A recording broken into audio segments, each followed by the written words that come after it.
Tila hindi na raw umuubra ang paulit-ulit na pagsita ng barangay sa mga sagabal sa Chino Rosas Avenue Extension.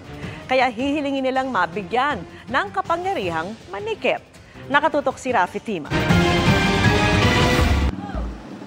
Sinisita na ng mga tanod pero tuloy pa rin sa paglilinis ng kotse ng tauhan ng isang car wash shop sa Chino Rosas Avenue Extension sa bahagi ng Taguig. Tapusin na lang namin, sir. Gusto lang daw niyang tapusin na ang paglilinis bago tumigil. Sa araw-araw na lang namin parang nakakasawa na, sir. Pero tuloy-tuloy niyo rin pong gagawin. Opo, everyday po yan. Alam niyo bang bawal o? Alam naman namin, sir, pero ano lang, sir, parang tinatimingan na lang namin yung mga TMO. Ganun, sir. Para lang kumita? Oo, para lang kumita, sir.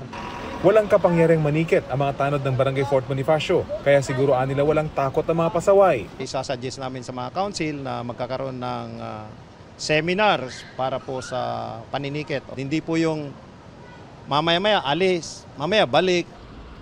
Kasama sa mga inikot ng mga tanod ng Barangay Fort Bonifacio ang bahagi ng New Senate Building. Pati mga construction materials na nasa gilid ng kalsada, pinatanggal para mabawasan ang mga nakaharang sa bangketa. Bukod sa bagong gusali, isinabay din ang widening na target makumpleto sa 2025. Ang mga pedestrian tuloy, hindi magamit ang bangketa at kailangang tumawid sa kabilang bahagi ng kalsada, gaya ng nakalagay sa signage para sa kanila. Sa parehong kalsada sa bahagi naman ng Makati, may tila jeepney terminal nang nakaharang sa bike lane. Ilang jeepney kasi ang ilang minuto nang naghihintay ng pasahero. Pinagbabawalan ba kayo dito?